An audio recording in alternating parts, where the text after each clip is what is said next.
The cities that shouldn't exist. There are moments when history feels solid, settled, and unquestionable. Dates line up, names repeat, textbooks agree. And then there are moments when one simple observation cracks the entire story wide open.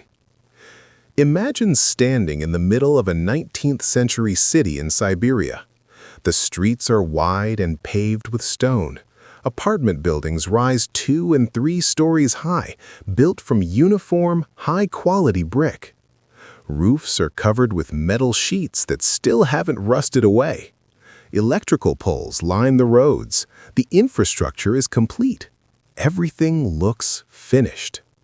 Now look again. There are no people. No carts, no horses, no vendors, no children, not even trash, not even footprints in the dirt. Just a perfectly prepared city, waiting. Official history tells us these cities were built by settlers, peasants, exiles, convicts, merchants, people arriving with little more than hand tools, hope, and determination.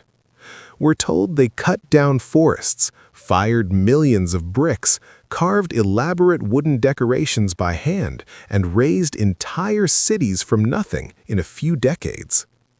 It's a comforting story, a heroic one. But when you slow down and examine the evidence, the story starts to fall apart.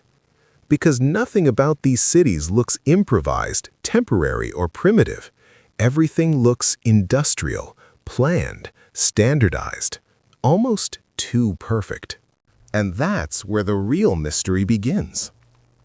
In the 19th century, Siberia was described as an empty land, a wilderness, a place waiting to be civilized. That justification appears everywhere in imperial documents. It's the excuse for mass resettlement, forced labor, religious repression, and population transfers that lasted nearly a century and a half. But here's the problem. You don't build apartment blocks for 8 to 12 families in an empty wilderness. You don't build rental housing with shared courtyards and public toilets if people are supposed to be pioneers settling new land.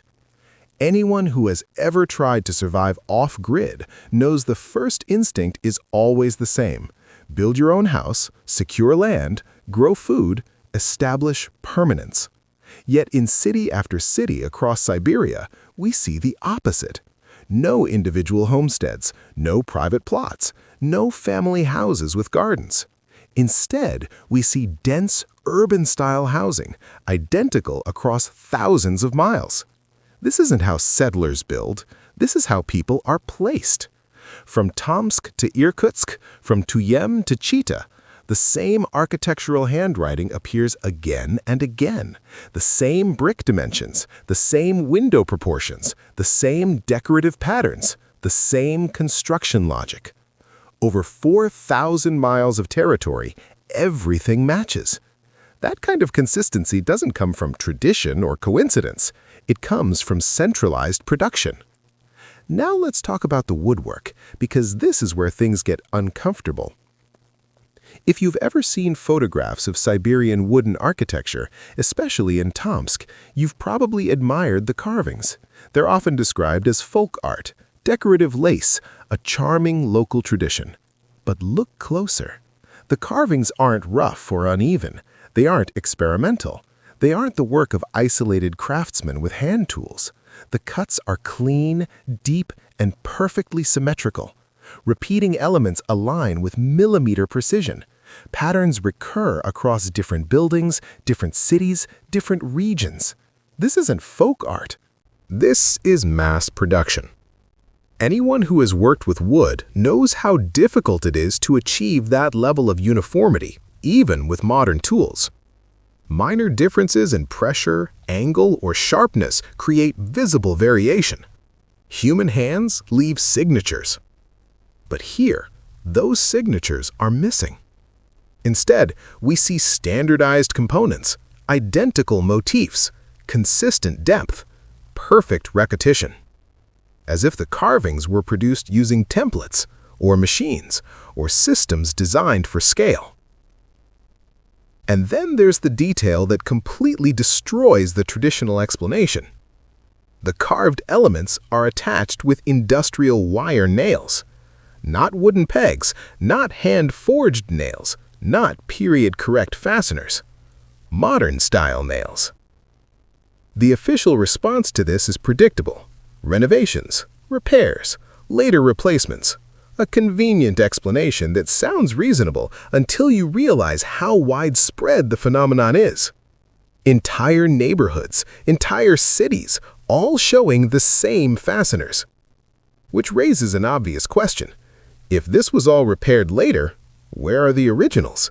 Where are the wooden joints? Where are the hand-forged nails in museums or archaeological layers? They don't exist. Now let's move from wood to brick. Brick production is not simple. It requires massive infrastructure, clay extraction, kilns capable of maintaining temperatures over 1,000 degrees, enormous quantities of fuel, skilled labor, time. In late 19th century Siberia, tens of millions of high-quality bricks appear almost simultaneously across dozens of cities.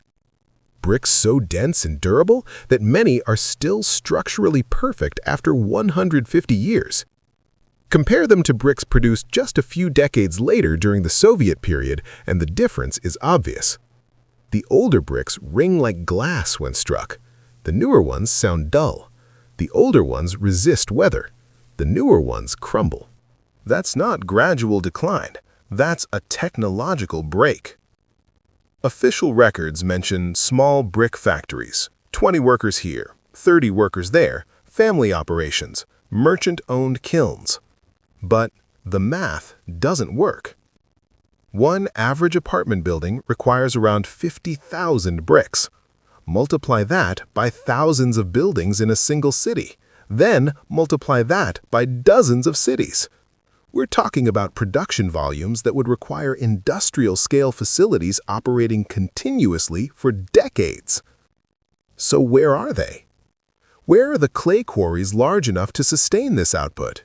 Where are the slag heaps, the ash fields, the ruined kilns, the industrial scars left behind by massive production?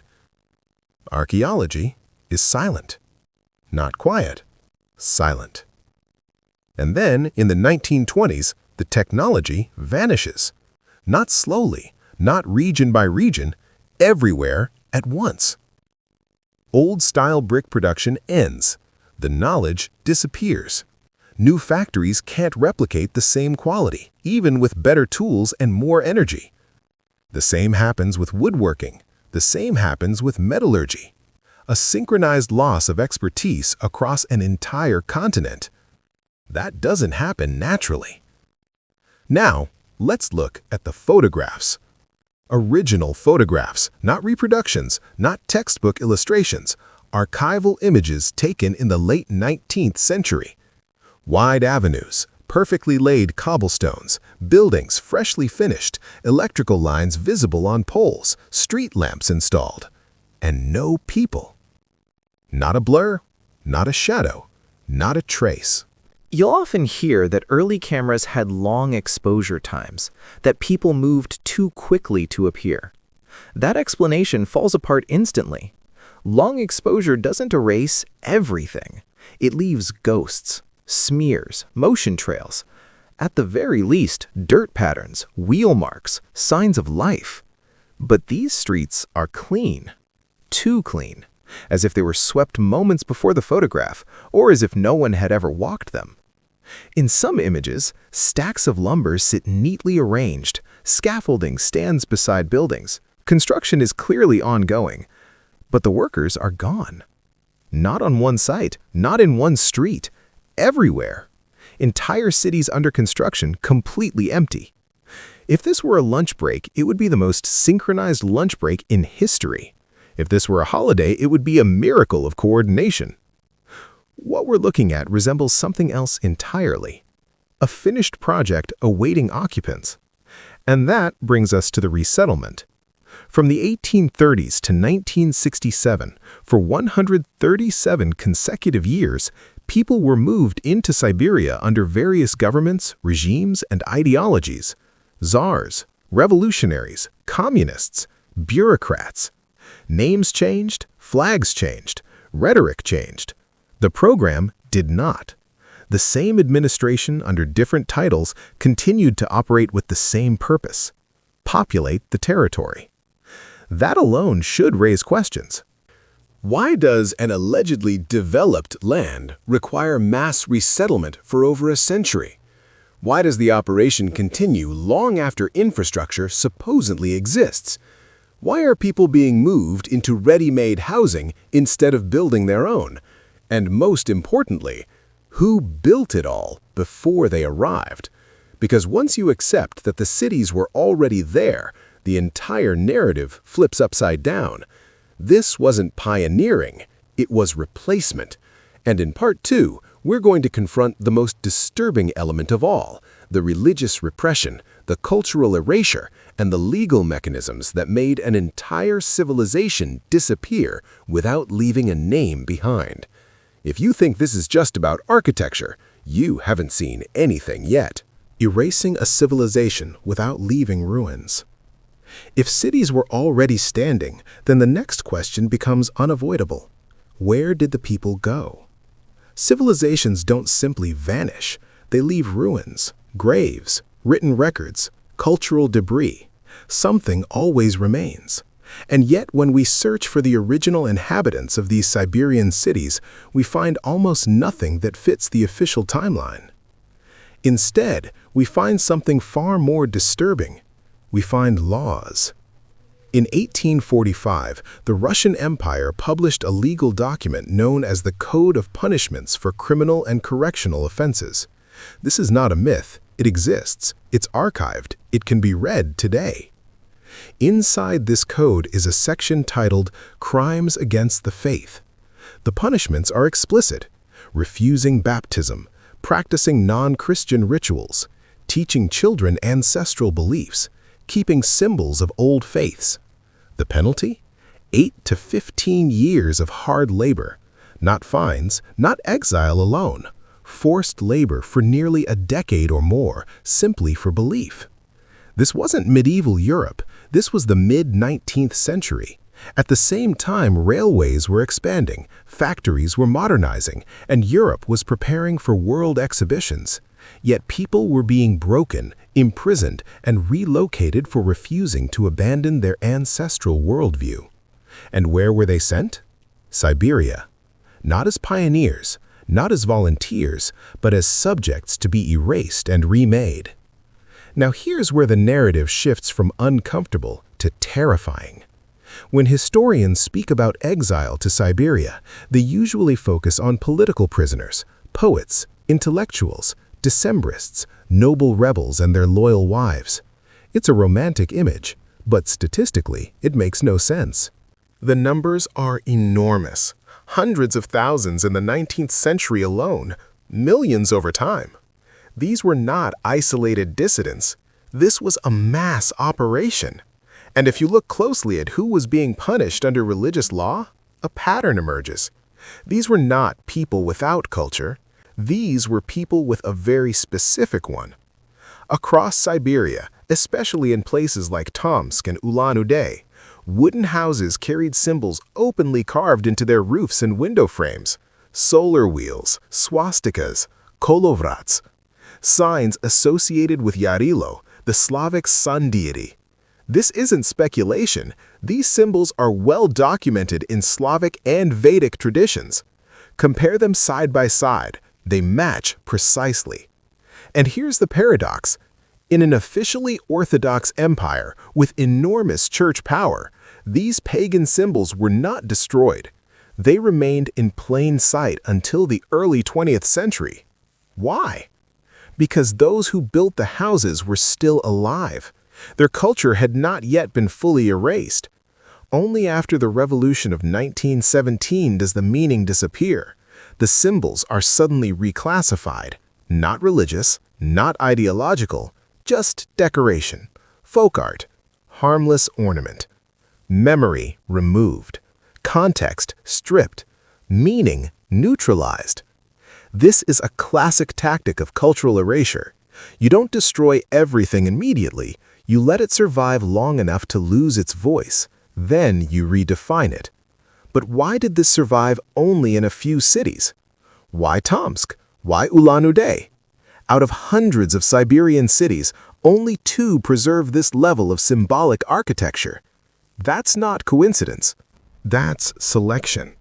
As if someone decided to leave controlled examples behind, not for the people, but for observers, for archivists, for those who would later need proof that something once existed. A museum disguised as a city. Now, let's talk about how people actually lived in these places. In the historic centers of these cities, there are no private one-story houses. None. No individual homesteads, no fenced plots, no gardens. Instead, we see dense 2-story apartment buildings, 6 families, 8 families, sometimes 12. Shared courtyards, shared toilets, rental rooms. This is urban housing. This is not frontier settlement. Ask yourself something simple. If you were sent to develop new land surrounded by forests, rivers, and empty space, why would you live in a rented room with strangers? Why wouldn't you claim land, build a home, plant food, secure independence? Unless you weren't there to settle. You were there to occupy. Temporary people in permanent structures. And this pattern isn't isolated. Open photographs from Irkutsk, from Tyumen, from Yakutsk. Same housing logic, same layouts, same density, across 4,000 miles. That level of synchronization requires planning, administration, logistics. It also requires money, which brings us to the merchants. According to official history, these cities were financed by generous industrialists, self-made men, benefactors, entrepreneurs who struck gold, built factories, and invested in urban development. It's a beautiful story. It's also statistically impossible. Read the biographies carefully. A peasant's son appears from nowhere. Within 5 to 7 years, he owns gold mines, brick factories, and sponsors hospitals, schools, and luxury buildings. Not one case, dozens, simultaneously, in the same region, over a short period of time. Luck doesn't work like that. Neither does entrepreneurship. This looks far more like distribution. Assets allocated, not discovered. Resources assigned, not earned. The merchants weren't creators. They were managers. Middlemen who legalized the flow of material resources coming from somewhere else. Gold mining provides the perfect cover. It's difficult to verify. Deposits can be exaggerated. Documents can be forged. Audits are nearly impossible in remote territories. And then, mysteriously, these gold deposits vanish. Within 20 to 30 years, supposedly massive reserves are depleted. Modern geologists struggled to find evidence of such intensive extraction. No extensive mines, no infrastructure, no lasting scars. Just a story. A convenient one. And just like that, the money trail disappears. But the buildings remain. And now look again at the timeline. The Resettlement Administration changes names over the decades. Under the Empire, under the Bolsheviks, under Stalin, under Khrushchev. At one point, it's even placed under the NKVD, not a construction ministry, not an economic development committee. Internal security. Colonization was the word briefly used, then quietly removed, because colonization implies something was already there. By 1967, the program is finally shut down due to a sharp reduction in resettlement. Sharp reduction after 137 years. That alone should terrify you. This was not spontaneous migration. This was a conveyor belt, an operation, which leads to the darkest question of all. If people were being brought in for over a century, who was removed to make room for them? In Part 3, we're going to confront what happened before the resettlement began, the catastrophe hinted at in old photographs, the sudden disappearance of a civilization known by a name modern maps no longer use, and why, even today, its traces are hiding in plain sight. The name that was erased. Once you accept that the cities were already standing, that the population was placed rather than settled, and that an entire culture was methodically stripped of its identity, one final question remains. What happened before all of this began? Because replacement only makes sense if something was removed first. In the late 18th century, European encyclopedias described a vast territory across northern Asia using a name that has almost vanished from modern maps. It wasn't a myth. It wasn't a rumor. It was treated as a geopolitical reality. Great Tartary. Not a single city, not a tribe, an enormous region described as organized, inhabited, and culturally distinct. British maps labeled it clearly. French scholars referenced it without hesitation. And then, suddenly, it disappeared. Not gradually, not over centuries. It vanished within a few decades. No clear wars recorded at the scale such an empire would require. No surrender documents, no official collapse. Just silence. And silence in history is never accidental. Now return to the physical evidence. Look again at the photographs from the mid-19th century. Cities standing intact but empty. Streets paved, buildings finished, infrastructure installed, electric lines already in place before mass settlement even begins. This is not post-war destruction. This is post-absence. It looks less like ruins and more like abandoned property, as if something catastrophic happened that removed people, not buildings. Throughout Europe and North America, the 19th century is filled with strange references to massive floods, unexplained climate anomalies, sudden population drops, and pre-flood survivors mentioned in literature and local chronicles. These references are rarely connected.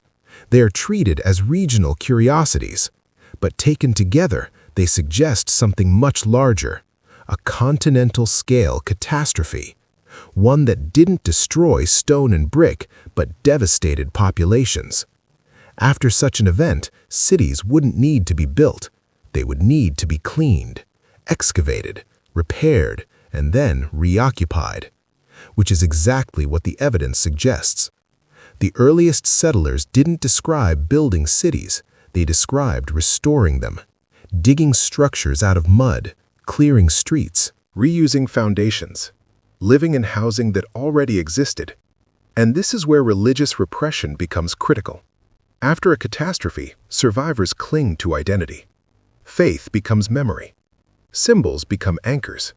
If a new ruling power wanted control, it wouldn't be enough to resettle land. It would need to erase memory. That's what the Penal Code accomplished. 8 to 15 years of hard labor for belief isn't about conversion. It's about destruction of continuity. Break the parents. Re-educate the children. Remove language. Remove symbols. Rename everything. Give new surnames. Issue documents without origins. Teach a new history where the past inhabitants were primitive, scattered, irrelevant. And within 3 or 4 generations, it works. People genuinely believe the story they're given. They walk streets built by others and believe their grandfathers laid every brick. They admire carvings whose meaning they no longer recognize. They call ancient solar symbols folk patterns. They call occupiers founders. The technological rupture of the 1920s fits perfectly into this picture. Knowledge doesn't vanish randomly. It vanishes when its carriers vanish. Brick masters disappear. Woodworking techniques disappear. Metallurgy secrets disappear. What remains are imitators, repairmen, copyists. People who can maintain what exists but not recreate it from first principles. From that moment on, architecture changes. Quality declines. Uniformity breaks. The old methods are labeled outdated, impossible, mythical. And questioning this narrative becomes dangerous. Because if the cities weren't built by settlers, if the technologies didn't originate in the 19th century, If Siberia wasn't empty, then the foundation of the modern story collapses. History becomes a crime scene, and the winners wrote the report.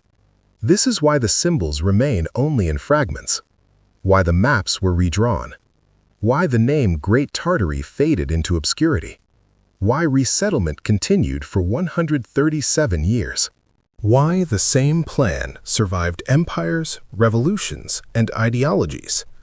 Because the objective was never development, it was substitution. One population replaced another, one culture overwritten, one memory erased. And the most unsettling part is this: it worked. We live inside the result. We call these mysteries conspiracy because that label is convenient. It prevents investigation. It shuts down curiosity. But facts don't care about labels. Photographs exist. Documents exist. Bricks exist. Symbols exist. Empty cities existed. Someone built them. Someone lived there. And someone made sure their story would not be told. So the next time you see an old photograph of a Siberian city, wide and silent, ask yourself one final question. If this was truly the beginning, why does it look so much like the end? If this investigation challenged your assumptions, subscribe to the channel. There are more unanswered questions ahead, and history only reveals itself to those willing to look past the official story. The truth doesn't disappear. It waits.